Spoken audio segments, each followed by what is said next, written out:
নির্বাচনের ইশতেহারে বলা হয়েছিল যে ব্যাপকভাবে কর্মসংস্থান সৃষ্টি করা হবে। আমাদের লক্ষ্য রয়েছে যে আগামী 5 বছরে 1 কোটি কর্মসংস্থানের একটা মহাপরিকল্পনা নিয়ে সরকার কাজ করে যাচ্ছে। এখানে বেসরকারি শিল্প উদ্যোক্তা যারা রয়েছে এবং সরকারি ক্ষেত্রে এটা আমরা নিয়োগ দেওয়ার চেষ্টা করব। বাংলাদেশে তো বেকারত্ব একটা অভিশাপ হিসাবে ভয়াবহ রূপ ধারণ করেছে। সে ব্যাপারে আমাদের মাননীয় প্রধানমন্ত্রী জনাব তারেক রহমান ইতিমধ্যে অনেক ধরনের পরিকল্পনা গ্রহণ করেছেন। ধীরে ধীরে ইনশাআল্লাহ 5 বছরে আমরা সেটা বাস্তবায়ন করার চেষ্টা করব। এর পাশাপাশি যারা হতদরিদ্র, যারা গরিব অসহায়, তাদের জন্য কিছু পরিকল্পনা ইতিমধ্যে বাস্তবায়ন শুরু হয়েছে।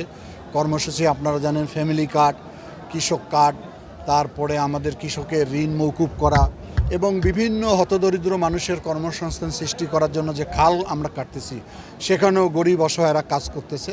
আমি আশা করি যে জনগণ যেহেতু বিএনপিকে ম্যান্ডেট দিয়েছে, এই ম্যান্ডেটের আলোকে আগামী দিনে একটি সমৃদ্ধশালী বাংলাদেশ গঠনের অভিপ্রায় আমরা এগিয়ে যাচ্ছি। জনগণের সহযোগিতা আমরা চাই।